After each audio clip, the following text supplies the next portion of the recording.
Hello there, welcome to Planet America Situation Room. I'm John Barron. I'm Licciardello, and yep, we've got a situation. Where either there is going to be a deal with Iran or the U.S. is going to start bombing again. The president deciding he will not attend his son Don Jr.'s wedding. President Trump announced that he is close to reaching an agreement with Iran to end the conflict, Iran dismissing his assertion. Deal or no deal, hopes for a lasting peace rise, then fall again, as Trump says no rush. And Republicans revolt over what some are calling Trump's worst act of corruption. But first, there was a bit of a sense of deja vu this week as once again President Trump threatened to renew military action against Iran. Then he delayed it, then he set another deadline. So President Trump says the clock is ticking for Iran, urging them to come to the table before it's too late. But then, at the 11th hour, the clock stopped ticking. The boats, the ships are all loaded. They're loaded to the brim. And we're all set to start. And there were a number of signs that something really was about to happen, and it was going to be big.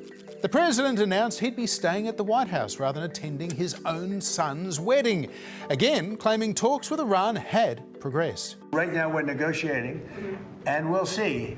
But either we're going to get it one way or the other. They're not going to have a nuclear weapon. Speculation reached fever pitch. Websites that track the number of pizzas being ordered near the White House and Pentagon showed a spike in deliveries. Then came reports an agreement to extend the current ceasefire and a memorandum of understanding providing a framework for future negotiations was very near. President Trump says an agreement with Tehran has, in his words, been largely negotiated. Trump writing on social media, final aspects and details of the deal are currently being discussed and will be announced shortly. In addition to many other elements of the agreement, the Strait of Hormuz will be opened, he says. Largely negotiated, and Iran largely confirmed those reports, but said it would retain control over shipping through the Strait of Hormuz, and it denied that its nuclear program was a part of the negotiation. At this stage, we will not discuss the details of the nuclear issue. We know that our nuclear issue has served as a pretext for 2 wars of aggression against the Iranian people. So the deal seemingly at hand, but without waiting to see any detail, conservative social media lit up. Republican Senator Ted Cruz said that Iran's regime remaining in place and being able to enrich uranium would be, quote, a disastrous mistake. Fellow Republican Senator Roger Wicker agreed that a 60-day ceasefire would be a disaster. Lindsey Graham said it makes one wonder why the war started to begin with. Lindsey. Trump's first-term CIA director and Secretary of State Mike Pompeo was even less diplomatic than that, likening the reported deal to the Obama-era Iran nuclear agreement that Trump scrapped in 2018, which Pompeo said would pay the Iranians to build a weapons of mass destruction program and terrorise the world. Well, that clearly struck a nerve back at the White House, with Communications Director Chung posting, Mike Pompeo has no idea what the he's talking about. He should shut his stupid mouth and leave the real work to the professionals. So, whether it was the Republican pushback or some other sticking point, as we go to tape, things seem very much to have stalled again. And President Trump is now saying there's no rush. Ignore those critics. It isn't even fully negotiated yet, so don't listen to the losers who are critical about something they know nothing about. Now to the outcry following the Trump administration's creation of what it's calling the Anti-Weaponization Fund. This is reimbursing people that were horribly treated. It's anti-weaponization. They've been weaponized. They've been, in some cases, imprisoned wrongly. They paid legal fees that they didn't have. They've gone bankrupt. Their lives have been destroyed. And they turn out to be right. The fund, totalling $1.776 billion, to echo the year the US became independent, was established as a part of a settlement where Donald Trump was, in effect, suing himself, then settling with himself. Trump and his sons were demanding at least $10 billion from the Internal Revenue Service for not doing enough to prevent the leak of their tax information. The Justice Department, which is traditionally independent of the president, but under Trump certainly is not, simply settled Trump's case on behalf of the IRS instead of defending them. And already the critics are lining up. Critics are calling it a slush fund. It's a $1.8 billion slush fund. A slush fund. It's totally lawless. And those critics are right, John. I don't even know where to start with this weaponization fund. Firstly, there was no need for the government to settle that lawsuit. In fact, the IRS's lawyers advised the government to not only contest the lawsuit with several defences available, but they advised the government to move to dismiss that lawsuit entirely because it had so little merit. So the government's decision to give up and settle kind of reeks of political interference. It also seems likely that the only reason they settled then was because the judge felt it was unclear whether the parties were sufficiently opposed to each other, given Trump controlled both sides, and a lawsuit can only proceed when there's a real dispute between the two parties. The judge was scheduled to hear arguments on that question on May 20. So, surprise, surprise, the government settled the case just before that could happen. And then, by immediately withdrawing the case, Trump could then concoct an agreement with his own appointees without risking the rebuke of an impartial and independent arbiter. So that was all very dodgy. But what about the fund itself? Well, the whole idea of the fund? Kind of weird. The government has settled their lawsuit by paying unidentified other people whose grievances have nothing to do with the specific claims of the settled lawsuit. Furthermore, there's no detail on the basis upon which those people can make claims from this fund. The best we've got is, well, this. What's the standard by which a determination is made that compensation should be had? So, in the broadest sense, it's weaponization. It's not limited to Republicans. It's not limited to Democrats. It's not limited to January 6 defendants. It's limited only by the term weaponization. But what does weaponization mean? That could mean anything. The settlement didn't define the word weaponization. It didn't define the process by which claims would be assessed, or even define the kind of money that could be handed out for each claim. Just a lot of unanswered questions, John. So many questions, Chaz, and this has not gone down at all well back on Capitol Hill, leading in fact to a rare Republican revolt. Appearing before that Senate Appropriations Subcommittee, Acting Attorney General and, let's not forget, former Trump personal lawyer Todd Blanche was asked to explain how this is going to work. If an individual wants to apply and assert that they were a victim of weaponization, and the commission can do anything according to what was set up yesterday, from issuing an apology to the claimant to awarding compensation. And Todd Blanche will appoint the 5 commissioners who will decide each compensation claim. Democratic Senator Chris Van Hollen wanted to know who can apply for this compensation. Will individuals who assaulted Capitol Hill police officers be eligible for this fund? Anybody in this country is eligible to apply. So, they're eligible to apply, and then Blanche went on to suggest that this panel overseeing the fund could create rules preventing people convicted of violence from receiving any money, but that is not baked in. And it certainly wasn't enough to allay concerns.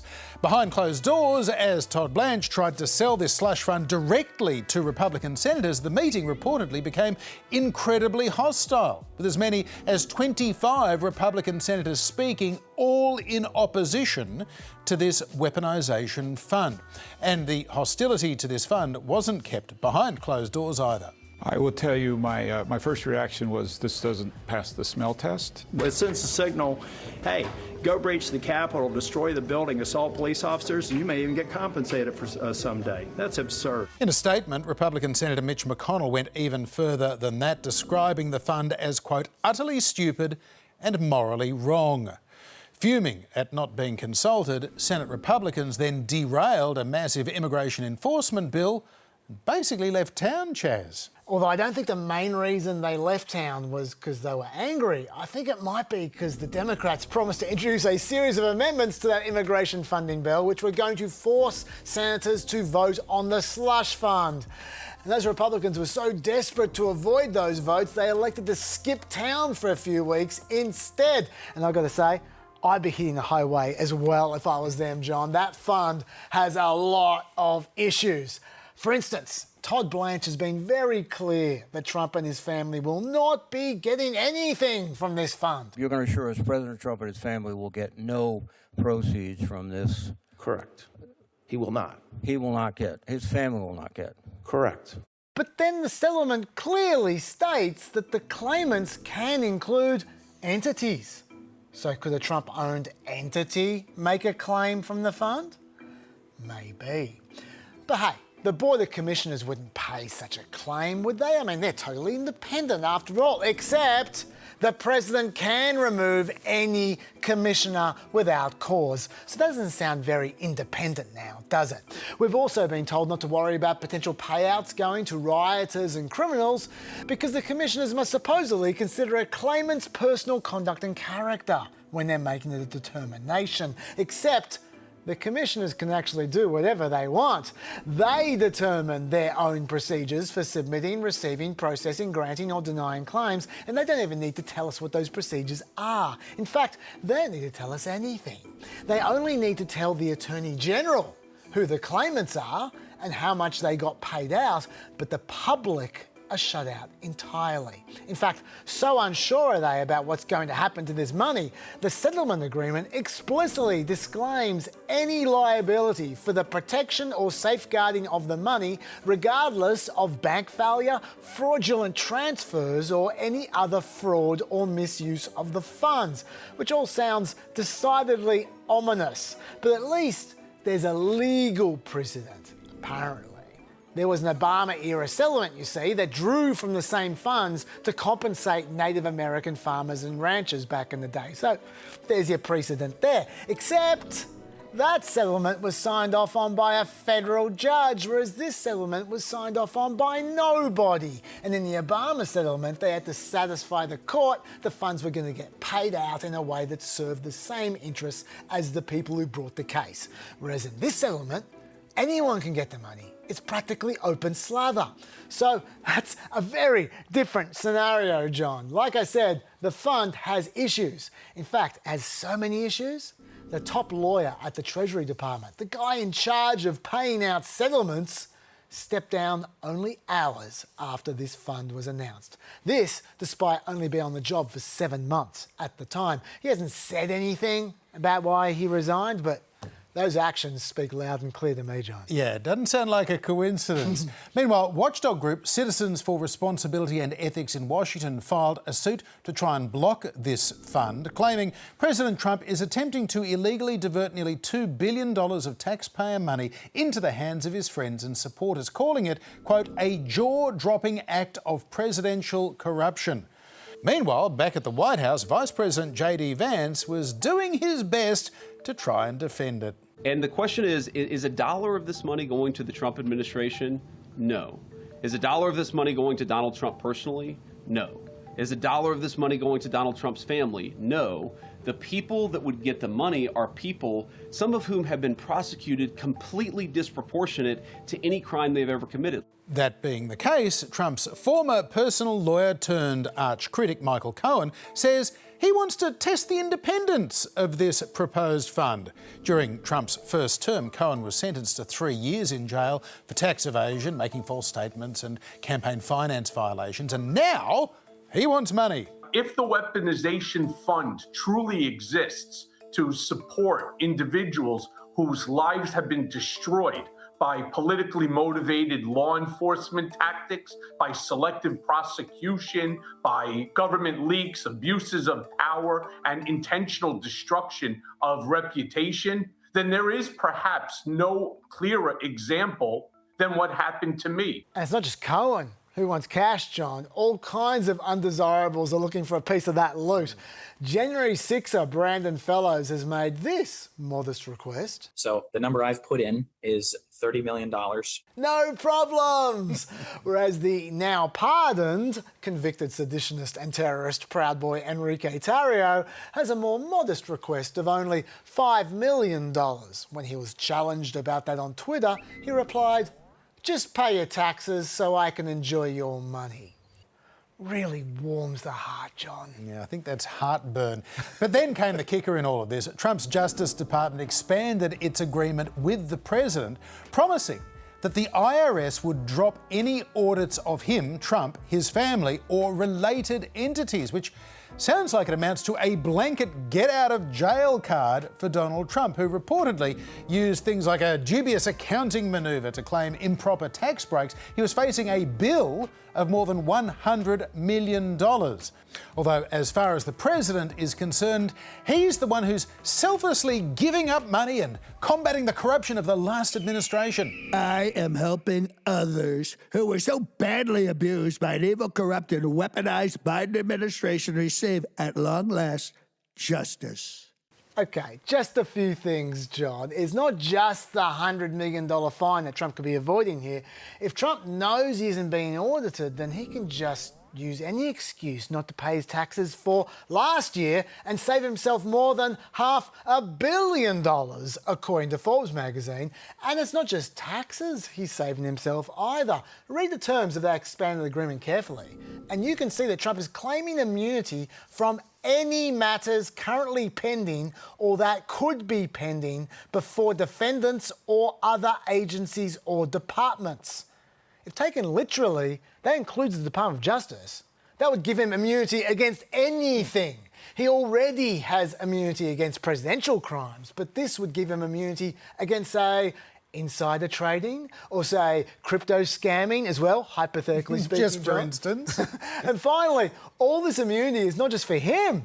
It's also for any of the plaintiffs. That means Trump, his sons, and his business, plus also any related or affiliated individuals, whatever that means. Now, look, I hope and expect the courts are not going to let this stand. It's ridiculous. But what Trump's trying to claim here is immunity for everything, for just about anyone who has anything to do with him at all. It's fairly shameless stuff. So it seems. And for more on this, we spoke to Virginia Canter. She served as White House Associate Counsel to Presidents Obama and Clinton. She also served with the IMF, the Treasury Department, and the Securities and Exchange Commission. These days, she's Ethics and Anti-Corruption Counsel at the nonpartisan Democracy Defenders Fund. Virginia Canter, can you give us a sense of just how extraordinary this settlement is with this compensation fund and also the ending of the tax audits into the Trumps? Oh, it's probably one of the most brazen exhibits of presidential corruption in the history of the United States, unfortunately. There have been some slush funds, like there was a Nixon, slush fund many years ago, but that was like $700,000. This is close to $1.8 billion. And it basically immunizes President Trump, his sons, his businesses, other family members, and other, affiliated businesses from IRS tax audits and from tax liability. And it goes beyond that to immunize them from liability before other agencies and departments. It's extraordinary. President Trump's defenders, though, will say, Virginia Canter, he does not get a dime out of this, and this compensation fund is open to literally anybody who feels as though the justice system has been weaponised against them. So originally he sought $10 billion to be paid to himself. That didn't work because it would have violated the Constitution. They came up with this diversion to put it into a fund allegedly to compensate victims of lawfare and weaponization. But it's still a payment to him in effect because he's causing that money to be paid out to his political loyalists for political purposes. The persons potentially covered and eligible for this fund are the January 6ers who attacked the Capitol on January 6th, attacked police officers, causing them injury, causing so much disruption to the transition to a new government. He needs their loyalty. So by diverting this fund to be paid out to his political loyalists, it's still a benefit to him. It still constitutes a violation of the Domestic Emoluments Clause. Now, we've been assuming the worst case scenario for this fund so far. That's going to be paying off Trump cronies and potentially even violent January 6ers. But hypothetically speaking, just for a moment, if this fund's commissioners ran the fund fairly and responsibly, would you still have a problem with that fund? And if so, why? There's no criteria. If you wanted to start this program where you were going to create a fund that ostensibly would address and compensate victims of lawfare and weaponization. You have to define what is lawfare, what is weaponization. Who are the individuals who would be eligible? You need a better scope to define the scope of individuals and the criteria that would be used to make these awards, the process that would be used. The members, you would want a balanced commission. We've seen commissions created by Congress where, some are appointed by the president, some by the House, and some by the Senate, and both majority and minority recommend appointees that would satisfy them.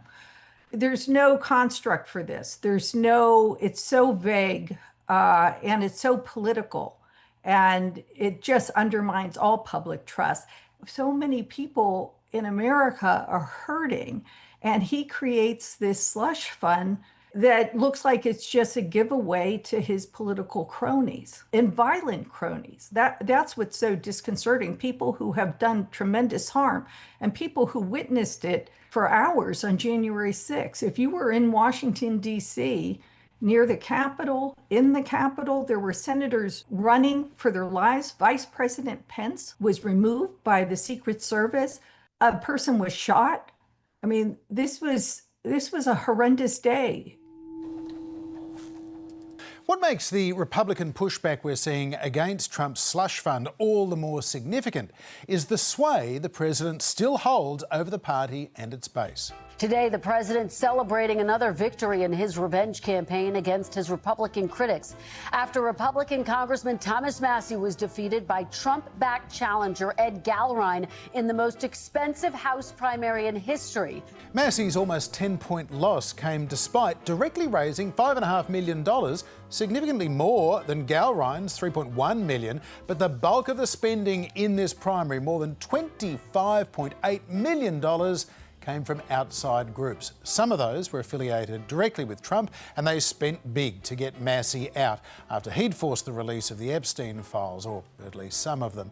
Massie, a libertarian Republican, was also opposed to Trump's war on Iran, helping to explain why 3 PACs linked to pro-Israel donors spent more than $15.5 million in this race. Yeah, Israel really to become an issue in this race, John. The Thomas Massie Super PAC even put a rainbow-coloured Star of David behind a Jewish donor in one of their ads. Far-left trans activist billionaire Paul Singer is bringing his trans madness to Kentucky. Singer is spending millions to remove Massie. Massie routinely referred to the election this way. Turned into whether Israel gets to buy seats in Congress.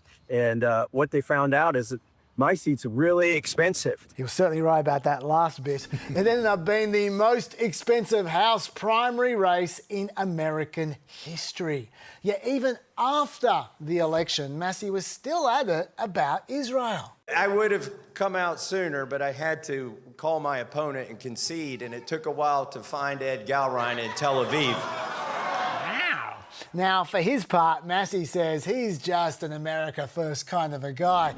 I've never voted for foreign aid to Egypt, to Syria, to Israel, or to Ukraine, Massie said. But the ones in Israel, since they're the biggest recipients of it, that makes them a little bit mad. Look, that's fine. Although Massie's critics have noted that Massie was literally the only person in the House to vote against a resolution condemning anti-Semitism back in 2022. Regardless of what you think of Massie, though, his positions appeal to a serious slice of the Republican Party, particularly the young. Republicans under 55 strongly favoured Massie in that race, and Republicans over 56 strongly favoured the other guy in that race. So that is probably bad news for Israel going forward.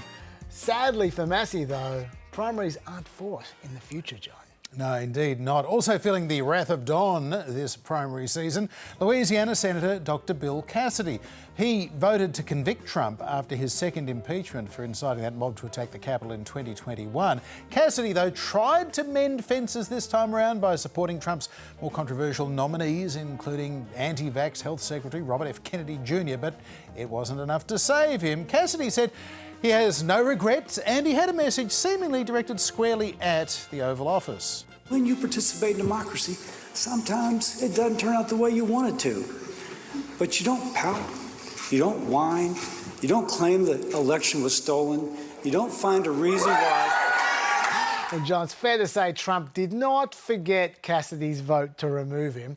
He tweeted last week about how Cassidy turned around and voted to impeach me for something that is now proven to be total bullshit. Bill Cassidy is a sleazebag, a terrible guy who is bad for Louisiana. Now he's going to get clobbered, hopefully.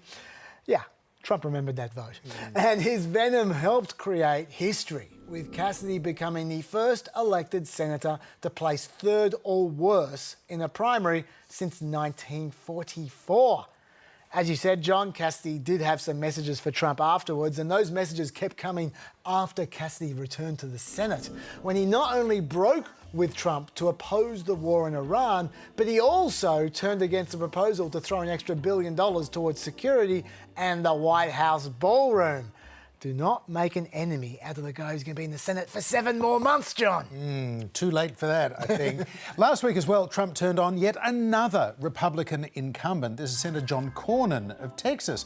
Instead, he backed the controversial Texas State Attorney General Ken Paxton in this week's primary runoff election, although John Cornyn isn't quite giving up. I believe that in terms of our success in November, that Ken Paxton would be an albatross around the neck of our candidates and would likely lose to James Tallarico.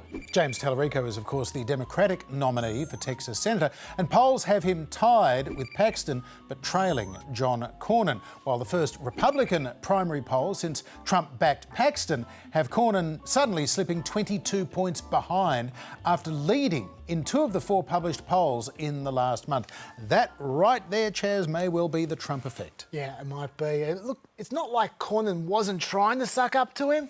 He's introduced a bill to rename Highway 287 as Interstate 47 in honour of Trump. He's been tweeting out awkward-looking recommendations like this one here to read The Art of the Deal, even though the book is like 40 years old and Trump didn't even write it. But it was all to no avail, John, because Trump still is nursing a grievance. And get a load of what his grievance was.